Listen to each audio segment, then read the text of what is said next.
ജീനമ്മ തിരോധാന case പ്രതി സെബാസ്റ്റ്യന്റെ ചേർത്തല പള്ളിപ്പുറത്തെ വീട്ടിൽ ground penetrating radar ഉപയോഗിച്ചുള്ള പരിശോധന പുരോഗമിക്കുന്നു. ആലപ്പുഴ ക്രൈംബ്രാഞ്ചിന്റെ നേതൃത്വത്തിലുള്ള സംഘമാണ് പരിശോധിക്കുന്നത്. സെബാസ്റ്റ്യന്റെ ഭാര്യ സുബിയുടെ ചോദ്യം ചെയ്യൽ കോട്ടയം ക്രൈംബ്രാഞ്ച് ഓഫീസിൽ തുടരുകയാണ്. രഘുനാഥ് നാരായണൻ ചേരുന്നുണ്ട്. രഘു, ഒരുപാട് ദുരൂഹതകൾ നീക്കാനുള്ള ഒരു കേസിലാണ് എല്ലാവിധ സംവിധാനങ്ങളും ഉപയോഗിച്ചുള്ള പരിശോധനകൾ പുരോഗമിക്കുന്നത്. ഈ ഗ്രൗണ്ട് പെനട്രേറ്റിംഗ് റഡാർ എത്തിച്ചുള്ള പരിശോധനയുടെ പുരോഗതി എങ്ങനെയാണ് രഘു?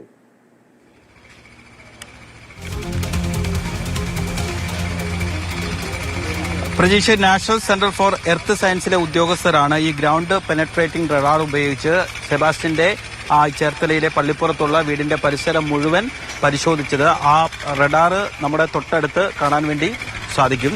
ആ റഡാർ നൽകുന്ന ചില സിഗ്നലുകളുടെ അടിസ്ഥാനത്തിലാണ് 2-3 ഇപ്പോൾ കുഴിയെടുത്ത് പരിശോധന നടത്തിക്കൊണ്ടിരിക്കുന്നത്.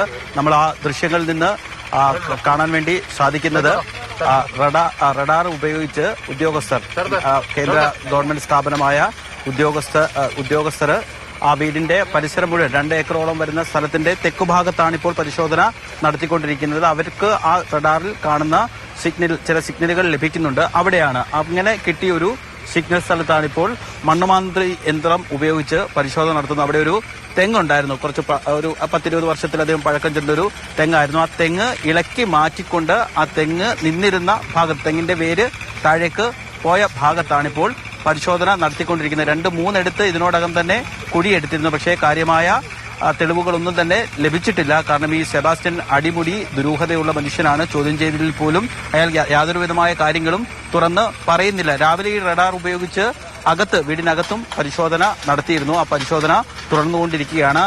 ഈ ബിന്ദു പത്മനാഭന്റെ തിരോധാന കേസ് അന്വേഷിക്കുന്ന ആലപ്പുഴ ക്രൈംബ്രാഞ്ച്, അതായത് സംസ്ഥാന ക്രൈംബ്രാഞ്ചിന്റെ ആലപ്പുഴ യൂണിറ്റാണ് ഇവിടെ ഇപ്പോൾ പരിശോധന നടത്തിക്കൊണ്ടിരിക്കുന്നത്. ബിന്ദു പത്മനാഭന്റെ തിരോധാന കേസിനോടൊപ്പം തന്നെ, അല്ലെങ്കിൽ ആ കേസിന്റെ പ്രധാനപ്പെട്ട ഒരു കേസ് എന്ന് പറയുന്നത് ബിന്ദു പത്മനാഭന്റെ കോടികളുടെ വിലയുണ്ടായിരുന്ന എറണാകുളം നഗരത്തിലെ വസ്തു വ്യാജരേഖ ചമച്ച് വിറ്റതുമായി ബന്ധപ്പെട്ടാണ് സെബാസ്റ്റ്യൻ ആദ്യഘട്ടത്തിൽ അറസ്റ്റിലാവുന്നത്. ഈ കേസിന്റെ നടപടികൾ കോടതിയിൽ നടന്നുകൊണ്ടിരിക്കുകയാണ്. ആ ഒരു ഘട്ടത്തിൽ സെബാസ്റ്റ്യനെ നുണപരിശോധനയ്ക്ക് വിധേയനാക്കാൻ വേണ്ടി ശ്രമിച്ചെങ്കിലും അയാൾ ആരോഗ്യ പ്രശ്നങ്ങൾ ചൂണ്ടിക്കാണിച്ച് അതിന് വിസമ്മതിക്കുകയായിരുന്നു. തുടർന്ന് ആ അന്വേഷണം വഴിമുട്ടി നിൽക്കുന്ന അവസ്ഥയിലാണ് കോട്ടയം ഏറ്റുമാനൂർ സ്വദേശിയായ ജൈനമ്മയുടെ തിരോധാനവുമായി ബന്ധപ്പെട്ട് സെബാസ്റ്റ്യൻ അറസ്റ്റിലാവുന്നതും ഈ കേസുകളെല്ലാം വീണ്ടും അന്വേഷണം ഊർജിതമാകുന്നതും. എന്തായാലും രാവിലെ 12 മണിയോടുകൂടി ആരംഭിച്ച പരിശോധനകളും കുഴിച്ചിലും ഇപ്പോഴും തുടർന്നുകൊണ്ടിരിക്കുകയാണ്.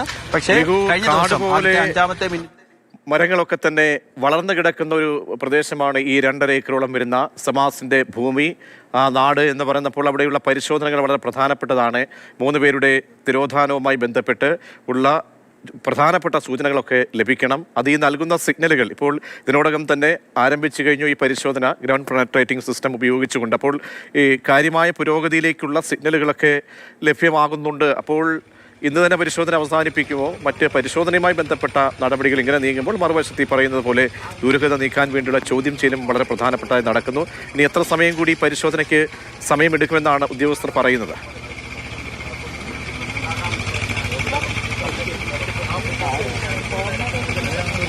വൈകുന്നേരം വരെ പരിശോധന തുടരാനാണ് സാധ്യത കൂടുതൽ. കാരണം ഈ മെഷീന്റെ ഒരു പ്രത്യേകത, ഭൂമിക്കടിയിൽ ഏതെങ്കിലും രീതിയിലുള്ള ആണിയോ അങ്ങനെയൊക്കെയുള്ള വസ്തുക്കൾ ഉണ്ടെങ്കിൽ പോലും ഇത് സിഗ്നൽ നൽകും എന്നുള്ളതാണ് നമ്മൾ മനസ്സിലാക്കുന്നത്. സാധാരണ നിലയിൽ ഈ ഭൂമിക്കടിയിലുള്ള ഗവേഷണത്തിനും മറ്റുമൊക്കെയാണ്, ഭൂമിക്കടിയിൽ എന്തെങ്കിലുമൊക്കെ ഉണ്ടോ എന്നുള്ള ഗവേഷണത്തിനും മറ്റുമാണ് ഈ ഇത്തരത്തിലുള്ള യന്ത്രങ്ങൾ ഉപയോഗിക്കുന്നത് എന്നുള്ളതാണ് നമ്മൾ മനസ്സിലാക്കുന്നത്. അതുകൊണ്ട് തന്നെ ഇതിന്റെ ഒരു സിഗ്നൽ കിട്ടുമ്പോൾ അതിൽ ഒരു 50% ശരിയായി വരിക. അതായത് ഈ നമുക്ക് കേസിന് ആവശ്യമായ കാര്യങ്ങളുടെ കാര്യത്തിലാണ്. കാരണം ഈ മൃതദേഹാവശിഷ്ടങ്ങൾ എവിടെയാണ് കുഴിച്ചിട്ടതെന്നുള്ളൊരു വ്യക്തമായ വിവരമില്ല.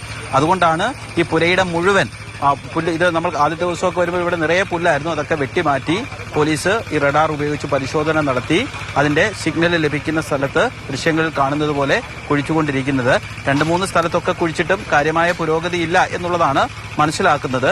കാരണം ഈ പോലീസും വലിയൊരു ആശയക്കുഴപ്പത്തിലും പോലീസിന്റെ പക്കലും കാര്യമായ തെളിവുകളോ അല്ലെങ്കിൽ കാര്യമായ മൊഴികളോ ഇല്ല. സാധാരണ ഒരു കുറ്റവാളിയൊക്കെ അറസ്റ്റ് ചെയ്താൽ അയാളുടെ ഭാഗത്ത് നിന്ന് കേസിലേക്ക് അല്ലെങ്കിൽ കേസിന് നിർണായകമാകാവുന്ന തെളിവുകളിലേക്കുള്ള ചില സൂചനകളൊക്കെ ലഭിക്കാറുണ്ട്. പക്ഷേ സെബാസ്റ്റ്യന്റെ കാര്യത്തിൽ അതൊന്നും ലഭിക്കുന്നില്ല എന്നുള്ളതാണ് വസ്തുത.